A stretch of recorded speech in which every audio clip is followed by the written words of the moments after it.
While we are gathered here today to do the important work of reviewing the city's budget, I want to take a moment to recognize the good work at the negotiating table between the Chicago Public Schools and the Chicago Teachers Union leadership.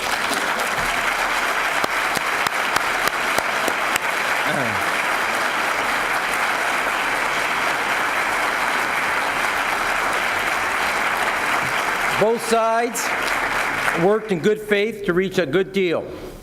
And as a result, Chicago students are in class today where they belong, getting an excellent education from dedicated and very capable teachers here in Chicago. Chicago Public School finances will be on stronger, firmer ground because of this agreement, and their parents can go about their routine and their schedule without interruption. And all aldermen today are in their chairs listening to another riveting speech by the mayor on the budget with 4.5 hours of sleep. Today, I am presenting to you a budget unlike any other we have seen in recent memory in Chicago. It is a budget free of an immediate pension crisis, free of the black cloud of insolvency, threatening the retirements of city employees and the financial future of Chicago. For too long, Chicago was not honest with taxpayers and employees about the true cost of their pensions. And we allowed that dishonesty to turn into a real financial burden. This council took a different approach, confronting both our pensions and our broken politics. We refused to let the degradation of our politics downgrade Chicago's financial future. As a result, for the first time in a long time, all 4 Chicago pensions have dedicated and reliable revenue sources, and new city employees will share responsibility for funding their benefits. 5 years ago, Chicago was on the financial brink. Today, Chicago is back on solid ground. Our city is finally out of the pension penalty box. Both Fitch and Standard & Poor's have upgraded their outlooks for the future of Chicago's finances from negative to stable. Last week, Standard & Poor's wrote that Chicago is moving in the right direction towards stabilizing its budget and its pension plan contributions. Their actions recognize our actions. They acknowledge the improvements to the overall stability around Chicago's finances since 2012 because our pensions are now on a path to solvency. The ones who truly deserve our thanks are the taxpayers of Chicago. They, like city employees, have stepped up to solve the pension challenge. I want to assure Chicago taxpayers that they are not alone in their sacrifice.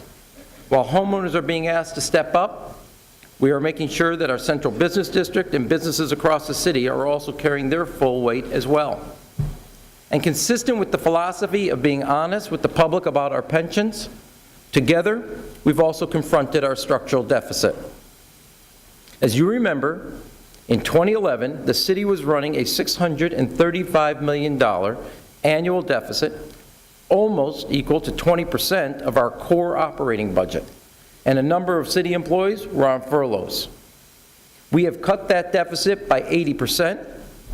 It's now at its lowest level in nearly a decade, and in addition to cutting it, we've stopped the practice of selling assets to pay for operating expenses.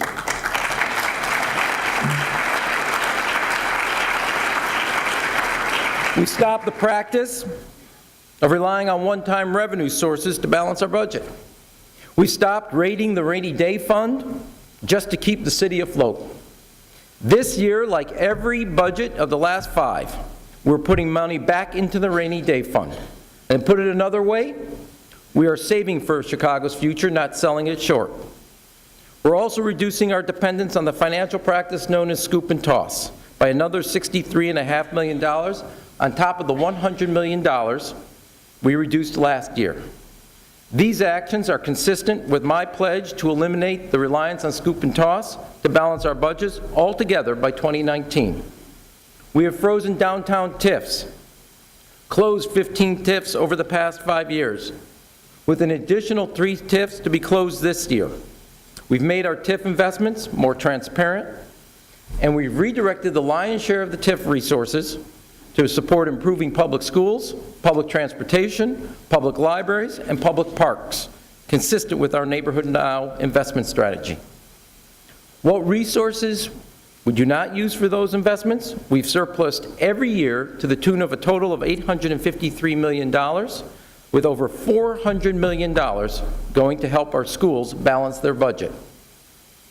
In 5 years' time, working through the budget, line by line, asking some fundamental tough questions that had not been asked in prior years, we have saved the taxpayers well over $600 million in recurring annual costs.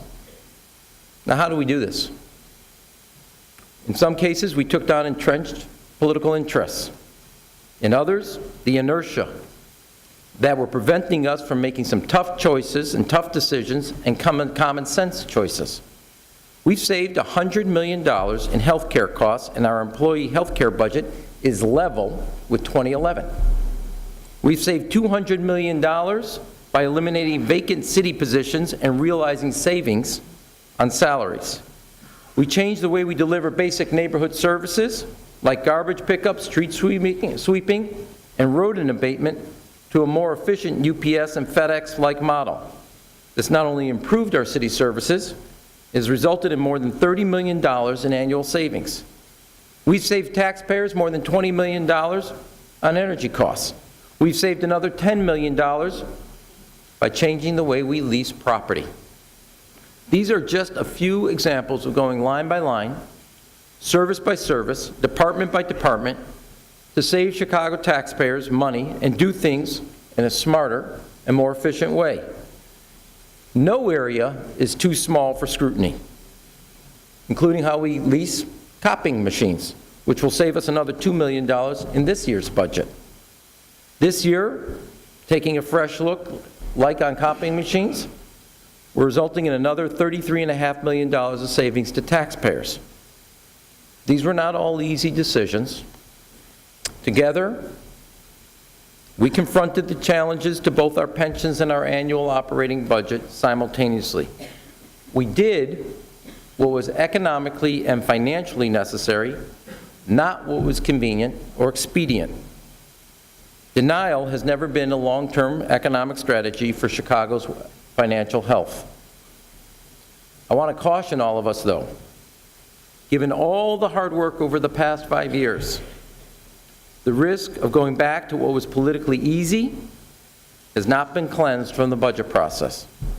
Because when a crisis recedes, it's only natural to become complacent and take your eye off the ball. So this is an admonition to myself, it's an admonition to my cabinet and the departments they run, and it's an admonition to all of you. We collectively have to stay vigilant in making the fiscally difficult choices and not allow ourselves to slide back into the bad practices that got us into this crisis in the first place. While the crisis has receded, while Fitch and S&P have both individually recognized that our finances and our pensions are stable, our work of righting the ship is not complete. The next chapter is to advance our finances from stable to secure. This work is about a lot more, though, than just balancing the books. It's about looking towards a future that is no longer burdened by past mistakes. It's about ensuring that we can invest in our future, we can fully tackle new challenges as they arise, and that we can drive prosperity in our neighborhoods throughout the city of Chicago. The most important investment we can make in the future is in our children. You've heard me talk about this each year of the last 5 budgets and almost every day in between those budgets. We're not just talking about it, though, because while we've been balancing our budget, while we've been ridding ourselves of bad financial practices, and while we've been stabilizing our pensions, we've also tripled our investment in Chicago's children. We've gone from $21 million a year when I took office to $64 million in this year's budget for our kids.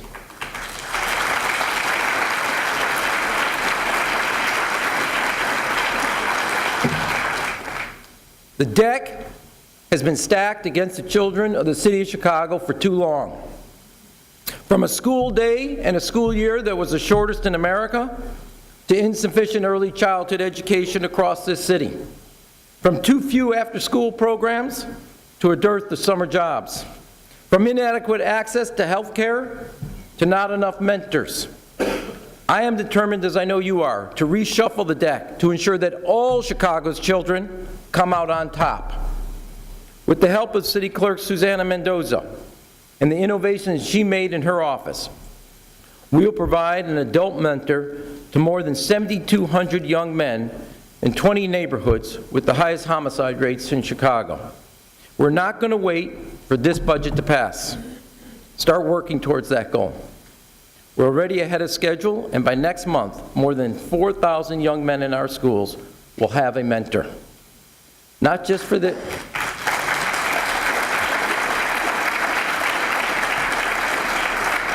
And not just for this year.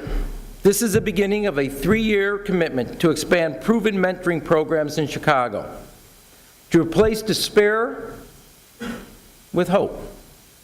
So young people make the right choices the rest of their lives, knowing good from bad. You know as I do, when we give Chicago's young men and women the chance and that choice, more often than not, they'll choose the right path. The $6 million the city will invest in this effort next year will be matched by the private sector. I want to thank Exelon, People's Gas, Bank of America, Get in Chicago, and Jimmy John's for their support in this effort. I can tell you this personally. I met a young man 3 years ago on the west side at one of our Chicago hoops at the Park District facility in Columbus Park. Got talking to him. On the way out, he was walking. And I said to him, I said, Martell, who's with us today, I said, where are you going? He said, I'm going home. I said, well, get in the car, I'll give you a ride. Now, Martell came to play basketball. He's now got 4 of Chicago's finest cops, mayor, and 2 Tahoes taking him home. Thanks, Mother Wade. As I'm about to get out of the car to walk him to the front door, he puts his hand on my hand. He says, Mr. Mayor? I said, yes. Martell? He said, may you have a blessed evening. We have good kids in this city. Don't anybody tell you we don't.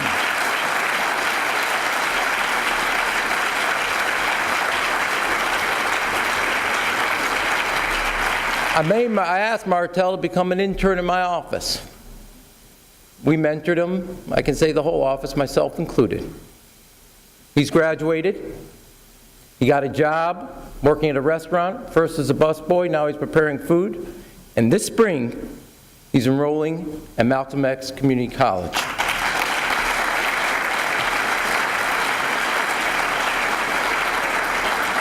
I know that foundation and care and affection and support help him make good choices so he can look back on his life with pride and not regret. And I can tell you, not only did it change him, it changed me. Martell is here with us. I'm going to embarrass him, ask him to stand up. Go, you got to do it now. I just called you out on it.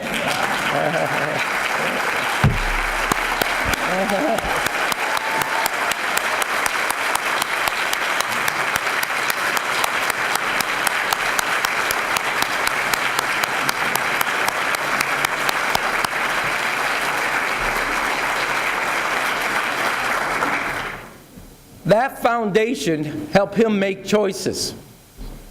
We need to ensure all our young men and women have that foundation, knowing good from bad, right from wrong, so that more young people get the experience and the confidence that comes with a job.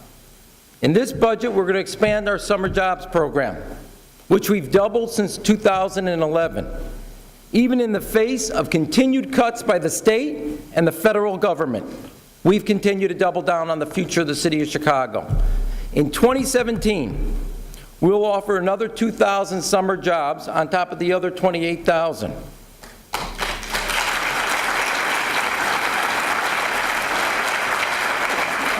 But these jobs are for the young men participating in the mentoring program that we're starting this November. Just for them. They earn that job. If they continue to get good grades, good attendance, stay out of trouble, if they take responsibility and act responsibly, we as a city will provide them the opportunity of a summer job, a paycheck, and the confidence that they have done right, and they have a reward for their hard work. Next year, we'll add 1,000 additional youth who will be able to participate in our after-school programs and activities for a total of more than 90,000 across the city and its sister agencies. Nearly 60,000 students will receive free eye care in our schools. More than 100,000 students will continue to receive free dental care in our schools. And every year for the last 5 years straight, and now with the 6th year, the budgets we've passed continue to expand our summer jobs and our after-school activities. And this year, we'll add the additional benefit of mentoring our young men. It's simple, and it's straightforward. It's not complicated. When we invest in our children's future, we let them know that they can believe in their future. We also have to offer a better future to the young and old struggling with drug addiction and mental health issues. In this budget, we're increasing funding for drug treatment by 50%, and we're going to focus first on expanding treatment for opiate addicts on the west side neighborhoods of Austin, Garfield, and Humboldt Park. We'll pay for this by requiring the pharmaceutical sales reps who are selling opiates to be licensed, to get ethics training, and to share data on opiate sales in this city. And while we're investing in our children, in our neighborhoods, we must also invest in the safety and the quality of life of our neighborhoods. The hard choices all of us have made together have brought us back from the fiscal brink. We did the right thing, and our city's future will be better because of it. Now let us find that courage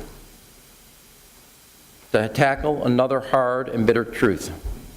When teenagers gun each other down for no good reason, and there is never a good reason, when neighborhoods and residents live in fear of gangs and lock their doors and call their kids in from outside, when people in one part of Chicago ignore, avoid, or drive around another part of Chicago, we as a city must step up, and confront this challenge. In my speech last month at Malcolm X, I outlined new investments in public safety. This budget reflects those investments and supports Superintendent Eddie Johnson's strategy to fight crime. As part of that strategy, in 2017, we will hire the first contingent of 500 new police officers who will be assigned directly to communities across the city of Chicago to work with residents in a partnership against violence and crime. We'll start hiring 200 new detectives so we can resolve criminal cases and make sure that the violent individuals go to jail for the crimes they've committed.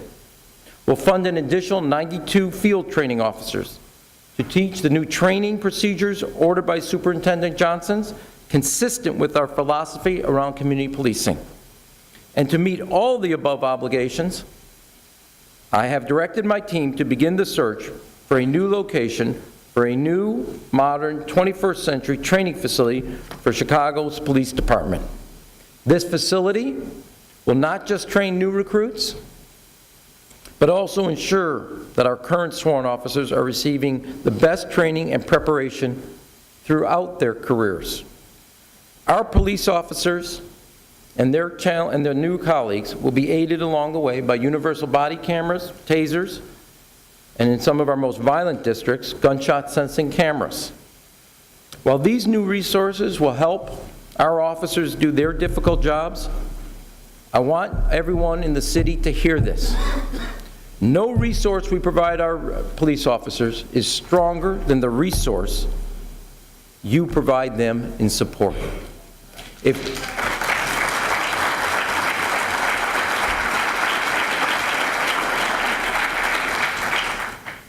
We can add more officers, and we will. We can give them technology. We will. We can give them better and enhanced training. But if an officer does right, thank them. If an officer has done something that has earned your appreciation, take a moment and thank them. You have no idea how much energy and commitment they get from a simple thank you.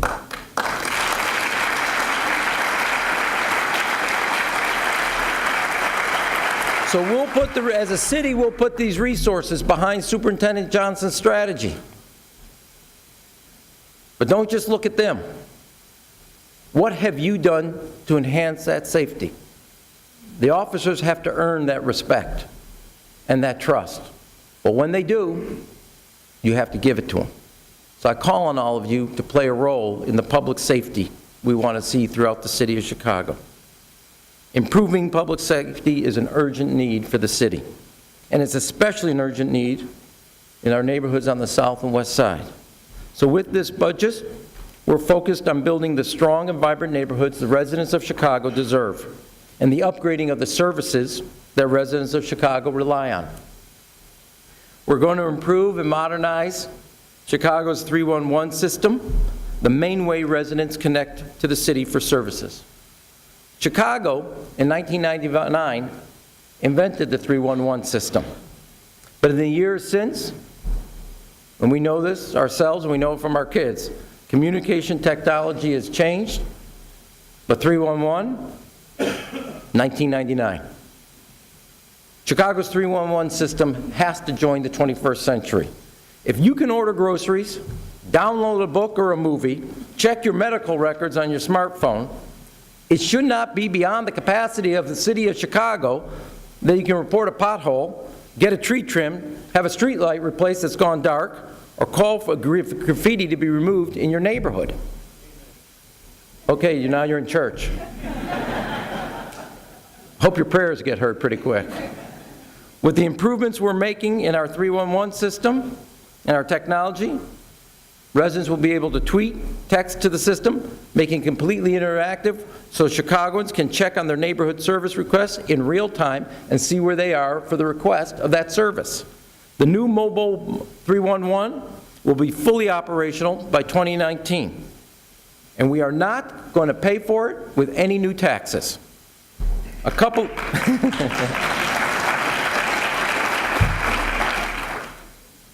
of months ago, I announced we're going to sell valuable property at Goose Island. We're going to move those 250 jobs to Englewood for economic development.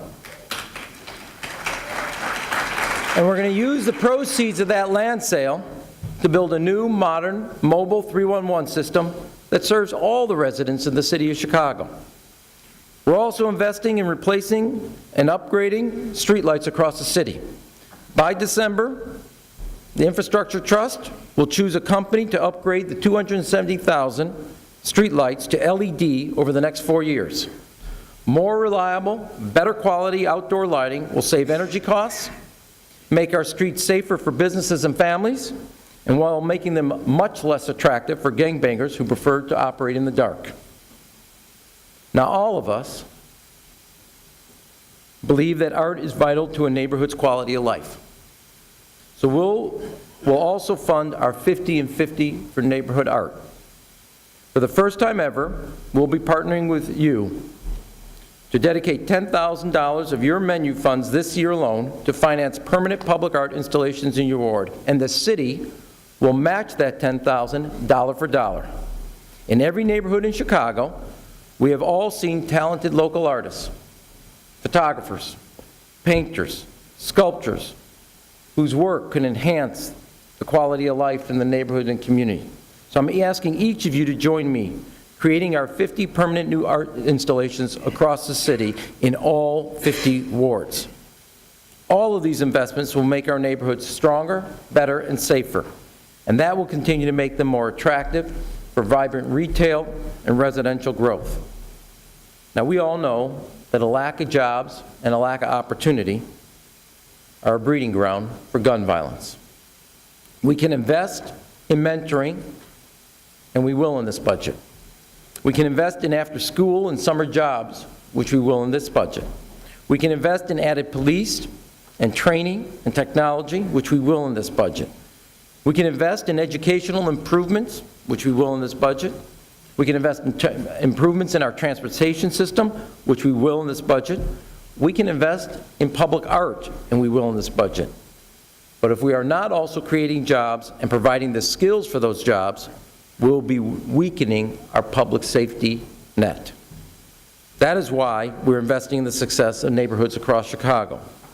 We can see this investment strategy play out with a new method factory and a Whole Foods distribution center in Pullman. We can see this strategy working in Bronzeville with the new Mariano's that opened this morning next to the suspension bridge and a new art and rec center.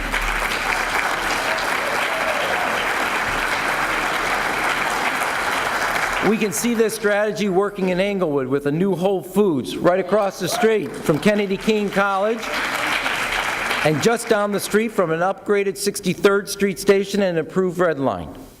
And we can see it in Avondale, where the old Marshall Fields warehouse has been transformed into a new office, industrial, residential, and retail space, including a new Fresh Markets, all part of a revitalized commercial corridor on Diversity Parkway. What we cannot always see, though, are the small businesses that are coming alive as a result of these investments. Small businesses such as those started by entrepreneurs like Rachel Green of Lane's Bake Shop, Amani Mohammed of Amani's Original Bean Pies, who graduated from our Englewood Accelerator, and both have their products featured on the shelves of Whole Foods stores across the city of Chicago.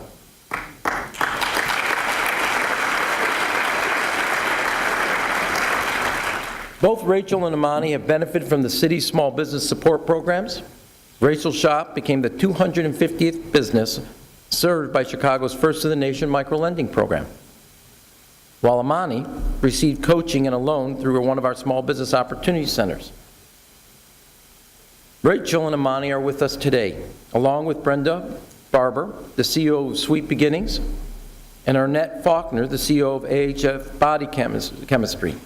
Brenda and Arnett both have their products on the shelves of Bronzeville Mariano's that opened this morning. I want to congratulate all of them on their success. They're all with us today, this morning. Could they stand up, please, as well?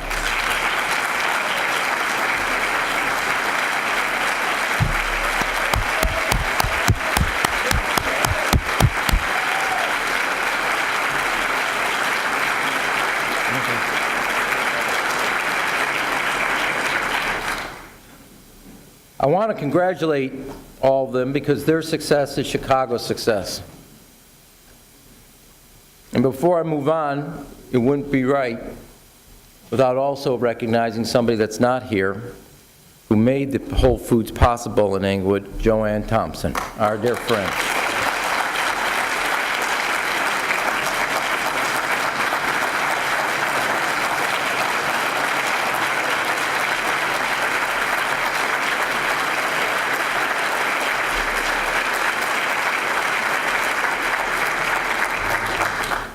You know she's looking down on us. Well, this is a family-friendly thing, so I'll just say stop right there. We just miss her, and she's in our prayers and her family. The question before us is how we can replicate the successes of these small businesses, the successes of what we're seeing in Pullman, in Bronzeville, in Englewood, in Avondale, and other neighborhoods across the city. We all know our neighborhoods need more resources, and we need to make changes. And as we're making changes to our TIFs to support our local schools, we as a city need to rethink the way we invest in our communities and find additional resources to make up some of those holes and gaps. Like S&P and Fitch, I know that the city's finances are stable. And I believe that investing in Chicago and Chicagoans is a sound financial strategy. That is why I'm directing the portion of our investment earnings and financial reserves that historically have been invested in bonds and fixed instruments be invested directly into our neighborhoods. I'm announcing the creation today. Why don't you wait for a second there, George, and then you see, okay? All right, man. I'm announcing the creation of the Community Catalyst Fund. a neighborhood-focused fund of funds that will make targeted investments with financial managers that invest in businesses in our most resource-starved neighborhoods. The city will invest $100 million in this fund over the next 3 years. I've asked and charged Treasurer Kurt Summers, the chairman of the fund, to raise private capital so that additional private investment could double or triple the ultimate size of the fund. This expansion of capital available for these types of businesses means more jobs and more hope in our communities. It builds on the successful micro-lending program, the one that helped Rachel move her bake shop from her kitchen to a storefront. And it will help energize our efforts as we strive to rebuild successful neighborhoods and neighborhood economies like the 63rd Street in Englewood, like Chicago Avenue in Austin, like Michigan Avenue in Roseland. I want to thank the Treasurer for working with my administration over the past several months to bring this idea to fruition. This innovative new fund will provide startup and growth capital for small businesses throughout Chicago, because it is those businesses that will provide the greatest share of new jobs in our communities. We're making sure that those jobs and all the jobs in our city can support a family by raising the minimum wage. Just 2 years ago, the minimum wage in the city of Chicago was $8.25 an hour. And thanks to the action you took, it is $10.50 today, and this summer will go to $11 in the city of Chicago.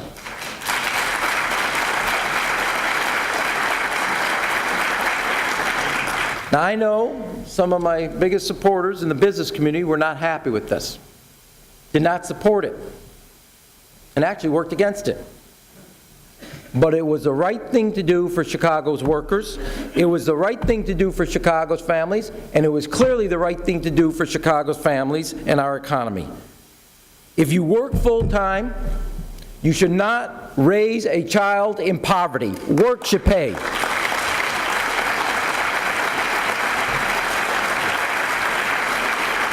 No single mother who goes to work full-time should come home and have poverty or not be able to afford groceries or school supplies for her children. She is a role model, and we need to make work pay in the city of Chicago, and because of your actions, it does. We know that businesses can succeed even in our most challenging neighborhoods if we follow the 5 Neighborhood Now investment strategies. Good schools, good parks, good libraries, good transportation, and good public safety. These public investments attract private investments, new jobs on a sustainable basis, as we've seen in Pullman, Bronzeville, Englewood, and Avondale. With millions of dollars that will be generated by our new Community Catalyst Fund, we'll seek to replicate the successes of some of Chicago's neighborhoods in all of Chicago's neighborhoods. We want every neighborhood in our city to have its own success stories and provide the safety and economic vitality that all our residents seek in their own neighborhoods. That's our goal as we present this budget to City Council. It's a goal that I know we all share. After all, clearly a budget needs to add up financially. But beyond being just balanced, it should be balanced with our values and our priorities. It should respond to the challenges we face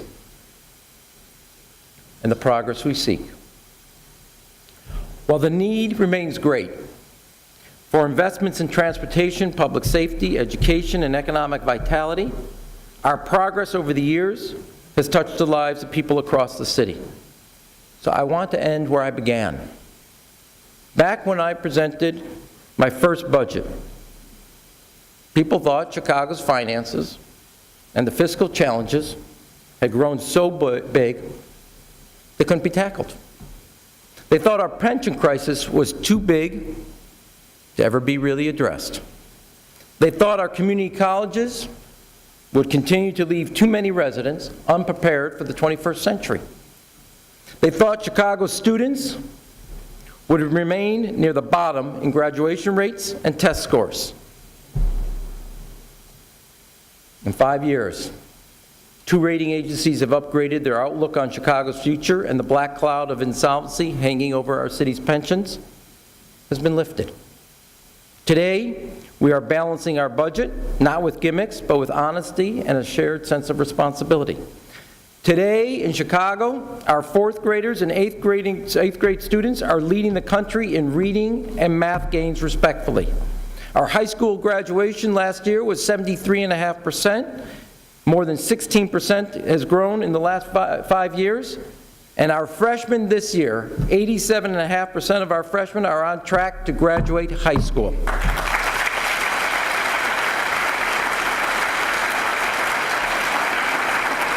Today, 62% of our high school graduates are going on to 2- or 4-year colleges, more than ever before. Today, our revitalized community colleges has been recognized by the World Bank as a model program for developing 21st century skills for a 21st century economy. Today, our city is leading the country in corporate relocations for 3 years in a row. Today, direct foreign investment in the city of Chicago set a standard 4 years in a row, reflecting the confidence of those around the country and across the globe have in Chicago's future. These companies are coming because of what we have done collectively to invest in our city, and more importantly, in the residents of our city. Investors and major corporations around the world recognize the limitless opportunities of the city of Chicago, a world-class city. We must recognize these opportunities by investing in our own backyard, by helping start new small businesses, by helping existing small businesses grow and become big businesses. In so many places, we have so many examples where Chicago has turned our attention, where the public sector, the private sector, our not-for-profits, working together with our residents of goodwill and with their support, we have proven our motto that Chicago is a city that works. Since my speech at Malcolm X, we've been inundated with offers to help our city move forward, from hundreds of adults who want to volunteer to mentor a youth, to individuals who've offered to purchase bicycles to help our officers better be community officers. People want to help. They want to be part of the solution. They want to share their time, their resources, their energy, and their heart to help the city they call home meet its core challenges. Together, the people of Chicago are investing in the future. Together, we're writing a new chapter in our city's remarkable history. Do we have decades of underinvestment in our neighborhoods, which we must reverse?